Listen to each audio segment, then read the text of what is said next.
So Donald Trump is now calling fentanyl a weapon of mass destruction, which is interesting, right? Because the last time the US went looking for weapons of mass destruction, they killed over 1 million people and didn't even find any.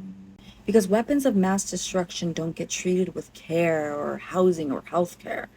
They get treated with militarized borders, surveillance, expanded policing, and cages and war, and taking money from real evidence-based resources. There's nothing public health about this. The Trump administration has repeatedly referred to drug smugglers as narco-terrorists and designated Latin American cartels as foreign terrorist organizations, while literally manufacturing the drug war itself, which, let's translate that. That language doesn't target drugs, it targets people, especially racialized people, migrants, poor people, anyone basically that the state sees as disposable. Slavery was framed as security, and indigenous genocide was framed as civilization, and the war on terror was framed as safety, right? Now fentanyl is framed as terrorism. And I'm here to tell you that there's something called the iron law of drug prohibition. It says that the more punitive drug laws become, the more potent and dangerous the supply gets. Alcohol prohibition gave us hard liquor. The drug war gave us fentanyl. Get it? And what we're seeing over the last couple of years now is fentanyl is turning into medetomidine and carfentanil and various forms of benzos, right? It's not going to stop. It's only going to get worse. So when Trump screams about fentanyl, he's only just describing the American legacy that created and manufactured the drug war itself, which we know only further causes harm, and the only way out of that is to legalize drugs, but that is not lucrative or beneficial to the state. We know that, right? But I mean, he can cut the shit at this point, because who's actually buying this? But Trump wants you to believe that if he just punishes harder, if he calls it terrorism loudly enough, that the deaths will stop. They won't. And they never have. This framing will not touch pharmaceutical executives that Trump is likely in bed with anyway. It won't touch the systems that poison the supply, aka Trump himself and the legacy he carries. It will, however, touch unhoused people and people who use drugs, indigenous communities, black and brown communities, migrants at the border, and poor people in public spaces. Right? Same targets every time. Abolition asks a different question.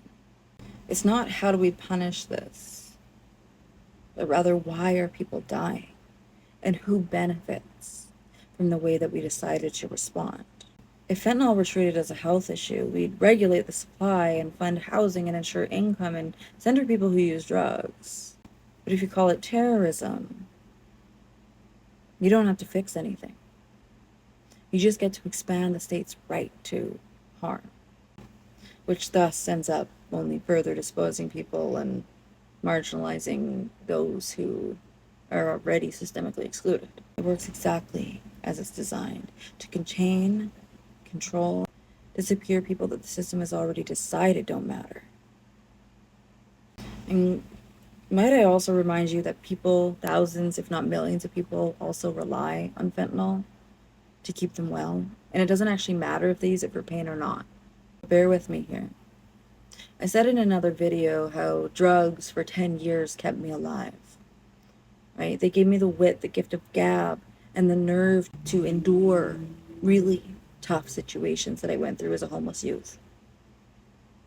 So I encourage anybody who's watching this now to reconsider how you view substance use and to not limit your beliefs to only expecting people to move towards abstinence, to a more humanized approach that centers the dignity and respect of people who use drugs, especially in these conversations, because even the left can easily get caught up in narratives that move towards punishing people who distribute drugs, when most people who distribute drugs and use drugs are survivors themselves. They are just trying to survive the poverty machine. And the only way to get out of the toxic supply crisis that we are in, that has killed millions of people in the US and Canada together, is to regulate the supply and to give power to community-led compassion clubs, to prescribers, also loosening the reins on prescribing guidelines.